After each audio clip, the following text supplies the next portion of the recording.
FIFA has officially broken the sport, and what just happened in Toronto is the most scandalous automated robbery of the 2026 World Cup.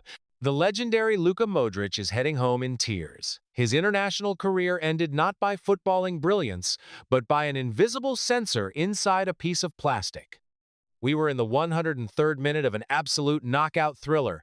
Portugal was hanging onto a 2-1 lead. Croatia launched one final, desperate attack. Ivan Perisic whipped a magnificent cross into the penalty area. Igor Matanovic rose up to challenge, the ball flew past him, and Mario Pasalic gathered the ball to help feed Joško Gvardiol, who smashed home the equalizer. The stadium exploded. Croatia had conjured a miracle at the absolute death of the match, but behind the scenes, the bureaucratic machine was already hunting for a crime. Referee Espen Eskos was directed to the monitor because of technology embedded inside the match ball. This chip tracks 500 readings per second, and a single spike on a graphic convinced the VAR room that Matanovic made contact. Because Pasalic was standing past the defensive line at that exact frame, the goal was completely erased. But look closer, because there are massive holes in this data. There are dozens of broadcast cameras inside that stadium tracking the action. So why did the production crew only show 2 restricted angles? If the technology is so hypersensitive, why did the sensor fail to show a second spike when the ball slammed directly into Portuguese defender Renato Veiga seconds later?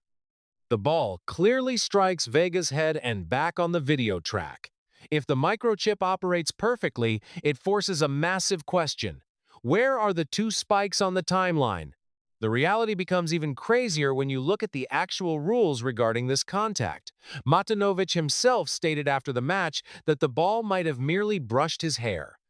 But if you look at the official regulations, FIFA's own documentation explicitly dictates that hair is only considered part of the body if it clearly affects the movement or trajectory of the ball. The slow-motion video proves the ball's trajectory never changed. The flight of the cross stayed perfectly consistent. By FIFA's own written protocol, this microscopic graze cannot legally trigger an offside offense. Think about the absolute breakdown of logic here. If the microchip data is treated as automated and absolute, why was the referee even called to review the monitor? Was he sent over to confirm an invisible touch that cannot be verified by the human eye? The rulebook creates an absurd double standard. A microscopic touch from a teammate causes an immediate offside, but a clear physical block from an opposing defender gets dismissed as an accidental deflection. Pundits claimed Veiga was ducking to avoid the ball, but a world-class defender ducking away from a cross inside his own 6-yard box makes zero sense. He clearly tried to head the ball, missed the timing, and it struck his back. That is a deliberate play, which completely resets the offside phase. By bailing out a defender who made a catastrophic mistake, the integrity of this entire tournament completely collapses. A marquee matchup between Spain and Portugal drives massive global viewership and corporate ad revenue compared to Spain playing against Croatia. When officials hide behind unverified data loops, it directly exposes how VAR can be used to engineer the exact matchups the establishment wants to see. To realize how deeply tragic this ending is, you have to look at how heroic Croatia actually was on the pitch. Portugal completely owned the first half, with sharp, intense movement from Bruno Fernandes and Nuno Mendes. Croatia was drowning under the pace. But the second half was a completely different story, where Croatia didn't just match up, they took over the game.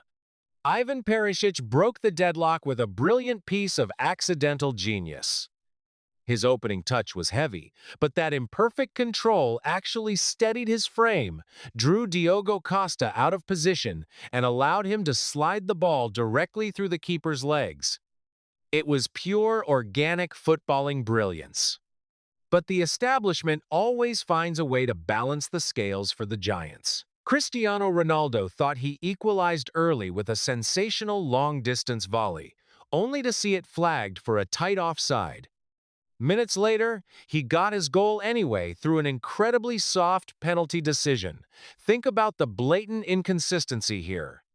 In an identical scenario during a previous match, a defender wrapped his arms completely around a player and the official waved it off. Here, the referee points straight to the spot. Ronaldo buries it down the middle. It proves that the margins always tilt toward the heavyweights when their backs are against the wall. Even with that gift, Portugal was on the absolute ropes.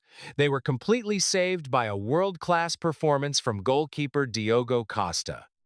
He pulled off 3 massive saves to keep his team alive, including a spectacular fingertip stop that tipped a fierce Mateo Kovacic strike directly onto the post.